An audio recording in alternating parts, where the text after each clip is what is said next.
മത്തായി അറിയാത്ത പിണറായിക്ക് നിയമസഭയിൽ എന്താണ് സംഭവിക്കുന്നതെന്ന് പ്ലാന്തോട്ടത്തിൽ ചാക്കോച്ചൻ്റെ മകൻ ജോർജ് പറഞ്ഞു തരും.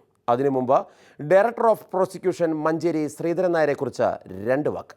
ഡയറക്ടറായിരുന്ന Nilambur institute of medical science private limited കമ്പനിയുടെ 6 ഏക്കർ 12 സെന്റ് സ്ഥലം കമ്പനിയുടെ മറ്റ് ഡയറക്ടേഴ്സ് അറിയാതെ ഈട് നൽകി 5 കോടി രൂപ വായ്പ തട്ടിപ്പ് നടത്തി എന്നുള്ളതാണ് സാർ ഇതിനകത്തെ പ്രധാനപ്പെട്ട കാര്യം. ഏതെങ്കിലും ഒരു തട്ടിപ്പിന് അദ്ദേഹം പോയതല്ല.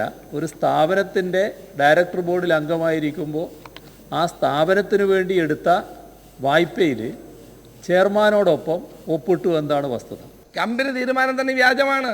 ജപ്തി നടപടി വന്നപ്പോഴാണ് ആളുകൾ ഇതറിയുന്നത്. അങ്ങ് അദ്ദേഹത്തെ സംരക്ഷിക്കുന്നത് ശരിയല്ല. വസ്തുതകൾ മനസ്സിലാക്കണമെന്ന്. അതിൽ അങ്ങ് മനസ്സിലാക്കേണ്ട കാര്യം, ഒരു സ്ഥാപനത്തിൻ്റെ ഡയറക്ടർ ബോർഡ് വായ്പയെടുക്കാൻ തീരുമാനിക്കുന്നു. അങ്ങനെ ഇതാണ് സംഭവിക്കുന്നത്.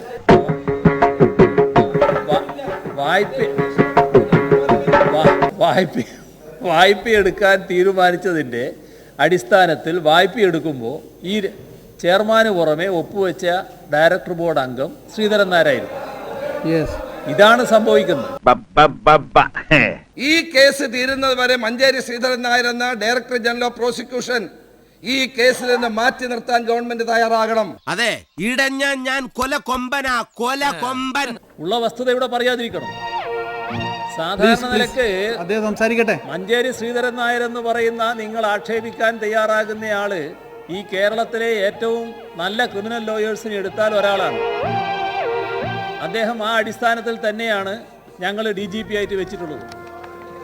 അതുകൊണ്ട് അക്കാര്യത്തിലൊന്നും ഒരു തരത്തിലുള്ള വീഴ്ചയും ഞങ്ങൾക്ക് സംഭവിച്ചിട്ടില്ല. സംശയമില്ല. ഇനി PC ജോർജ് പറയട്ടെ, പിണറായി സഖാവിന് എന്താണ് സംഭവിക്കുന്നതെന്ന്. നമ്മുടെ പിണറായി വിജയൻ, അദ്ദേഹത്തിന് ഒരു മൾട്ടിപ്പിൾ പേഴ്സണാലിറ്റിയാണ് സർ. അദ്ദേഹം ഡ്യുവൽ പേഴ്സണാലിറ്റിയാണ്. അദ്ദേഹം സംസാരിക്കുമ്പോൾ ചിലപ്പോൾ വളരെ സൗമ്യനായി മുഖ്യമന്ത്രി എന്ന നിലയിൽ തന്നെ സംസാരിക്കുന്നു. ചിലപ്പോൾ അദ്ദേഹം പാർട്ടിയുടെ ലോക്കൽ സെക്രട്ടറി ആവും. അവിടെ കുഴപ്പം. ഏത് പരാതി കോടതിയുടെ മുന്നിൽ ചെന്നാലും കോടതി പരിഗണിക്കും. ആദ്യം തന്നെ പരാതി വലിച്ചെറിയല്ല ചെയ്യുക. പരാതി പരിഗണിച്ചതിന് ശേഷമാണ് ആ പരാതിയെ കുറിച്ചുള്ള നിലപാട് എന്താണ് എന്ന് കോടതി എടുക്കുക. ഈ ഭൂതത്തെ താൻ ഇപ്പൊ പേടിച്ചാൽ ഈ ജന്മത്ത് തനിക്ക് അവരെ വീട്ടിൽ നടക്കാനൊക്കെ. ഇനി മഞ്ചേരി ശ്രീധരൻ നായർക്ക് പകരം സോളാർ കേസിലെ വാദി മല്ലേലി ശ്രീധരൻ നായരുടെ ചിത്രം പത്രക്കട്ടിങ്ങായി സ്പീക്കർക്ക് നൽകിയ പ്രതിപക്ഷ നേതാവ് ചെന്നിത്തലയ്ക്ക് കിട്ടിയ ഉപദേശം. ചെയറിനൊരു കാര്യം അങ്ങയുടെ ശ്രദ്ധയിൽപ്പെടുത്താനുണ്ട്. അങ്ങ് ശ്രദ്ധിച്ചാൽ മതി. അങ്ങയുടെ സബ്മിഷൻ തന്നു, അത് ഞാൻ അനുവദിച്ചു.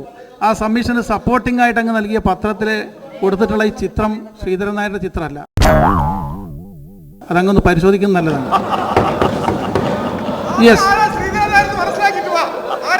അത് പരിശോധിക്കണം, അത്രേ ഉള്ളൂ. ഇത് വേറൊരു ശ്രീധരൻ നായരാണ്. അങ്ങ് പരിശോധിച്ചാൽ മതി.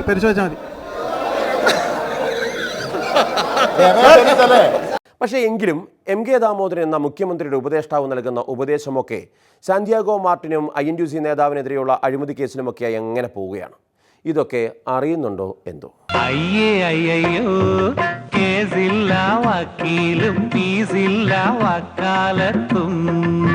ഇപ്പോഴും MK ദാമോദരൻ പ്രശ്നമാക്കി. അയവാച്ചനും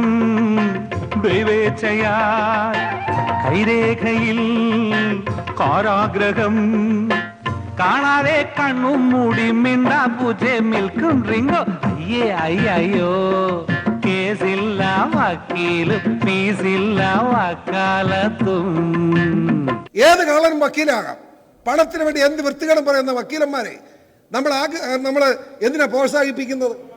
എനിക്ക് കള്ളന്മാരെന്ന് ഞാൻ വിളിച്ചു, ഞാൻ വിളിച്ചിരിക്കുന്നു. അത് പോട്ടെ. ഞാൻ ധനകാര്യമന്ത്രിയോട് പറയുക, നിങ്ങൾക്ക് എത്ര വിഷമം, എനിക്ക് സൗകര്യം ഉണ്ടായിട്ടില്ല. ഞാൻ വിളിക്കുന്നത് ധനകാര്യമന്ത്രിയോട് ഞാൻ പറയുക, ദാമോദരൻ വക്കീല് വേൾഡ് മുഖ്യമന്ത്രി ഉപദേശകനാണ്. അങ്ങ് ഇവിടെ ഒരു കോടതി ഇട്ട് കൊടുക്കണം. വാദിക്കും പ്രതിക്കും വേണ്ടി വാദിക്കാൻ ഒരു പ്രത്യേക കോടതി. ആ കോടതിയിലെ വക്കീലായിട്ട് ഇദ്ദേഹത്തെ പോസ്റ്റ് ചെയ്യാം. സാർ, ബഹുമാനപ്പെട്ട മുഖ്യമന്ത്രിക്ക് അപമാനമല്ലേ ഇത്? കേട്ടില്ലോ നീ ഈ പാഷാണം പേശുന്നതും? കാനായിലെ കല്യാണത്തിൽ വെള്ളം വീഞ്ഞാക്കിയൂനേ. ഒരു വക്കീലായിട്ട് മുഖ്യമന്ത്രിക്ക് ഉപദേശം കൊടുക്കുക. എതിർകക്ഷികൾ സാന്റിയാഗോ മാർട്ടിനും കൊള്ള സംഘത്തിനും വേണ്ടി കോടതി പോയി വാദിക്കുക, അതിനുവേണ്ടി പിന്തുണ കൊടുക്കുക. നിങ്ങൾ ചെറുപ്പക്കാർ, അപമാനകരമാണ് സാർ ഇത്.